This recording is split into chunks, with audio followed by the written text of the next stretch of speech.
Bismillahirrahmanirrahim. Assalamualaikum warahmatullahi wabarakatuh.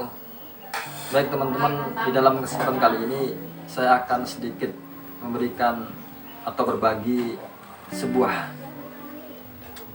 solusi, dan semoga solusi ini mampu membuat kita termotivasi dan bisa menjadi manusia yang mampu menyelesaikan semua persoalan dalam hidupnya. Manusia itu tidak akan pernah lepas dari persoalan atau masalah, sehingga hari demi hari, tahun berganti tahun, ketika ia beranjak dari kecil sampai menuju dewasa, persoalan hidup itu akan semakin terus meningkat.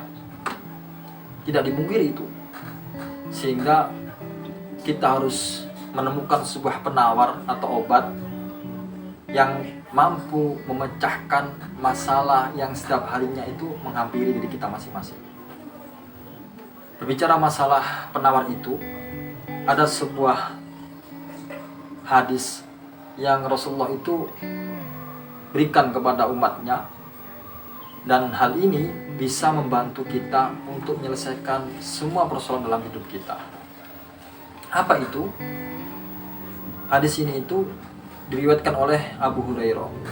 Abu Hurairah ini adalah sahabat Rasulullah, tapi Abu Hurairah adalah seorang sahabat, walaupun ia bukan dari golongan pertama yang masuk Islam, akan tapi ia adalah salah satu sahabat yang paling banyak meriwayatkan hadis. Kenapa demikian?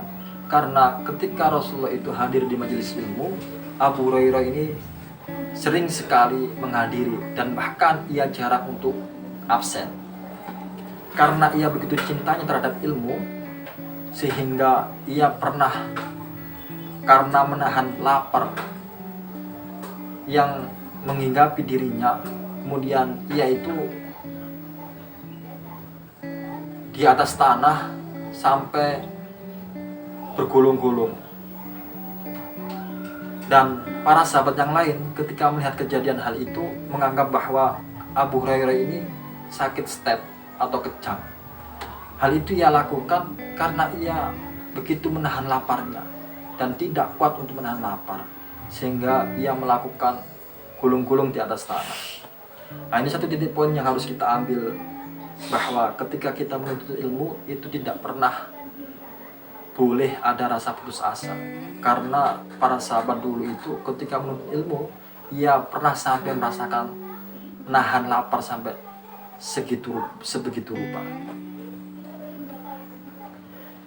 Apa isi hadis yang mampu membuat kita dijadikan sebuah tolak ukur untuk memberikan solusi?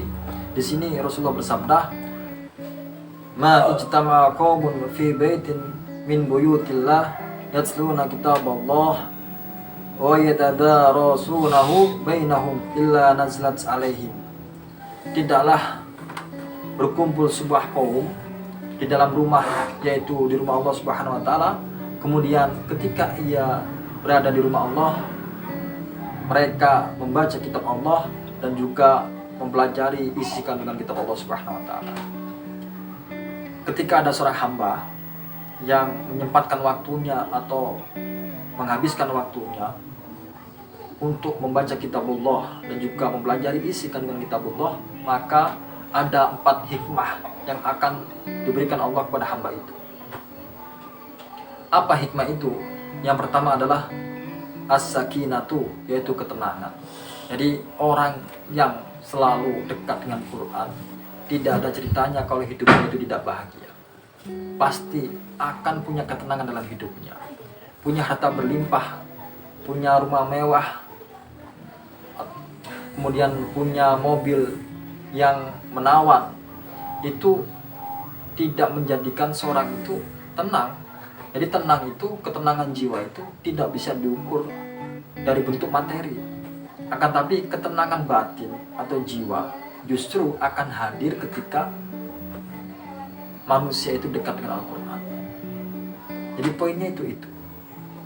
Nah, mindset kita itu seakan-akan kita itu dibentukkan dengan sebuah kondisi sosial di mana masyarakat ini, masyarakat modern yang mengedepankan atau mengunggulkan ketenangan, kebahagiaan itu diukur dengan materi.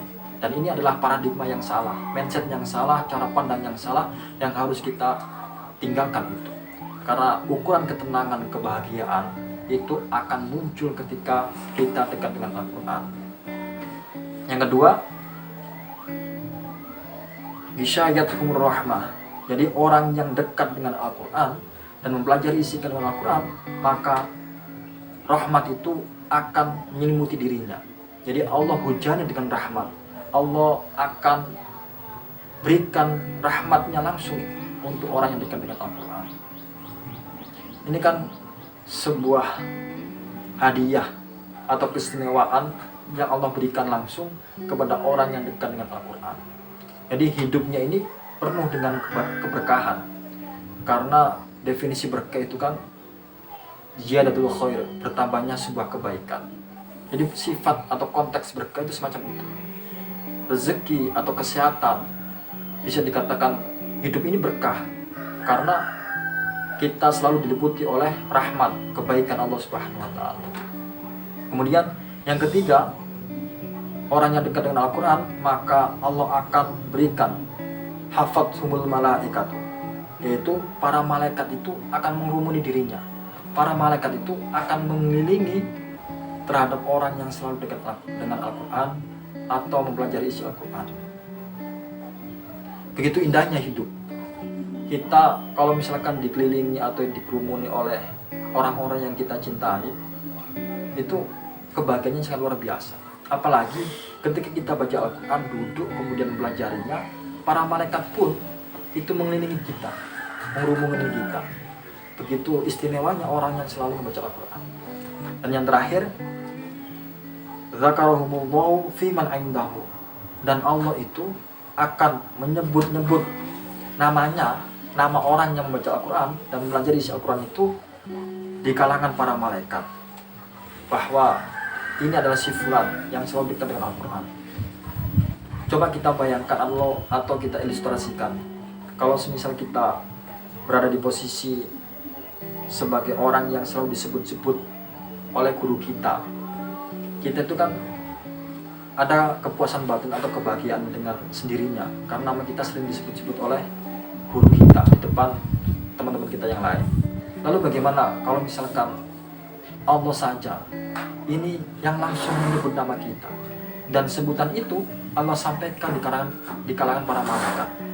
Ini kan sebuah momentum atau situasi yang sangat luar biasa, sehingga 4 poin ini itu diberikan kepada kita semua kalau misalkan kita dekat dengan Al-Quran, membaca Al-Quran dan juga mempelajari isi Al-Quran. Mungkin hanya ini yang bisa saya sampaikan.